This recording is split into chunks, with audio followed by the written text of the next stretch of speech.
To all those people watching, I like to remind everyone that this video is not made for kids. It's for older fans and adults. Enjoy the fucking video! Henry puffed crossly into the junction one day with a stopping train. Thomas was waiting nearby looking cross. 10 minutes late, Henry.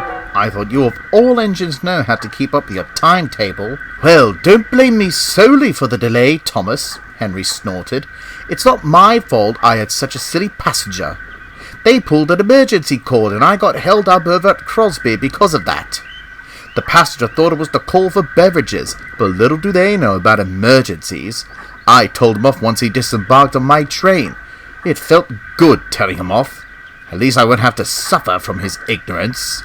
Thomas hissed steam loudly, which gave Henry a bit of a fright. Henry, he snapped, you shouldn't have done such a thing.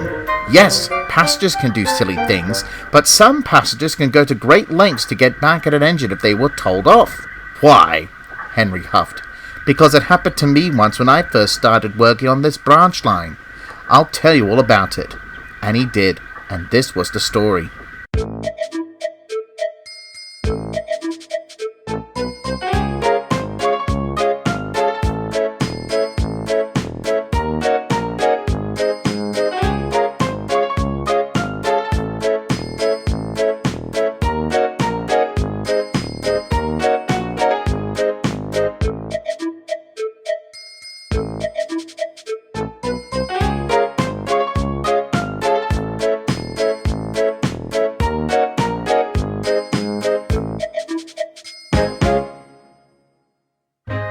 Ever since Thomas had left his guard behind, the passengers on his branch line had second thoughts about him. He's rather an impatient engine, they would said.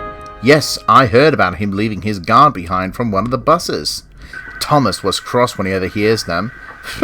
He huffed. It's not my fault that those big engines are late. Passengers, what do they know? He would often complain.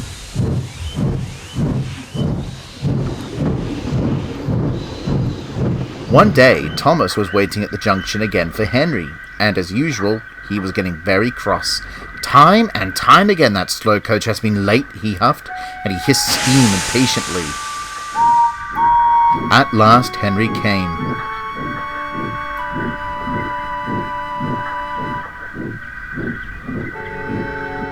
About time that you showed up, lazybones. You're late again.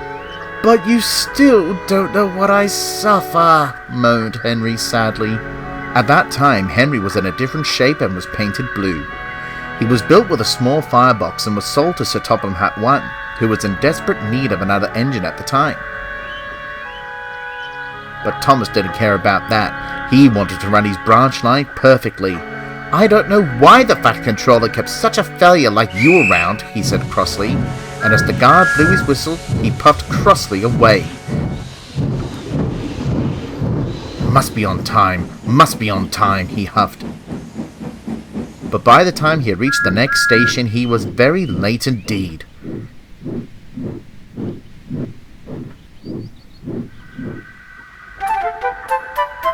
Oh, bother that Henry, he huffed.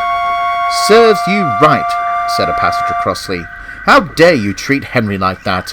Don't you know that your fellow engine is not in the best shape? And all you care about is your punctuality?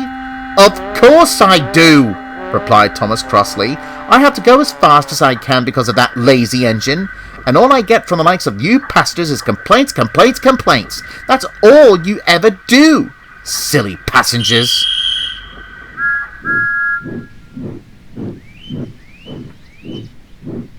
Thomas puffed away, leaving the passenger in fury.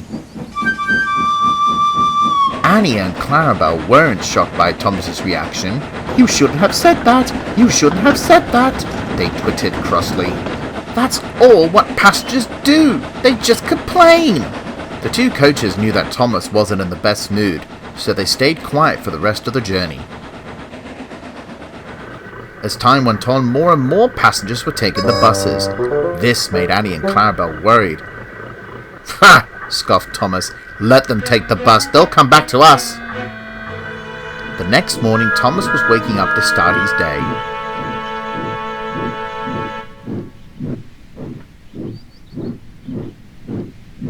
But as he puffed towards some points, he felt a jolt and a crunch beneath his wheels as he fell off the tracks.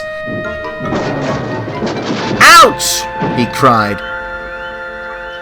After shutting off steam, the driver found the source of the crunching sound. It came from his wheels contacting some stones that were wedged against the points, so that Thomas couldn't get out. Thomas was furious. "Who did this?" "It was me," replied a voice. It was the passenger from the previous day. "That's what you get for calling Henry names and for being rude to me." Soon the police came and arrested him immediately for damaging railway property. Sir Topham Hatt 1 arrived. He talked to the passenger severely. The passenger also had some words about Thomas and told him about the tank engine. Then Sir Topham went to Thomas. He was not happy with him either. "Well, I don't condone this behaviour from Mr. Roberts, Thomas. I think it serves you right for being rude to Henry and your passenger. We are supposed to be running a railway, but your attitude has been causing our passengers to go on the buses. Once you're back on the rails, you'll be dealing with the quarry trucks until you think about what you have done.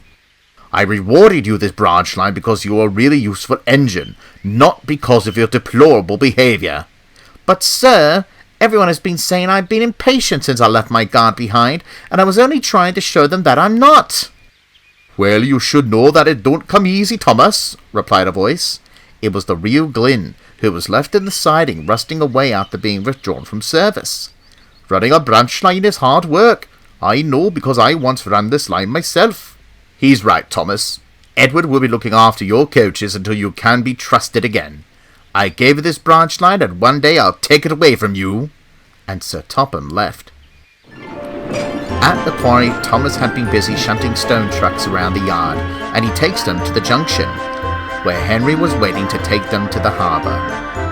Thomas apologised to Henry for his words. Henry smiled, and since that day the two had become good friends. As for Mr. Roberts, he was sorry too. He apologised to Thomas and to Sir Topham Hatt 1 over what he had done, and Thomas apologised too for his comments towards him. "Oh yes, I remember that now," replied Henry. "You have a point. Passengers aren't perfect, but they shouldn't take to extreme measures just to get their own back. I feel rather silly by telling that passenger off," he sighed. "The same could happen to me as well."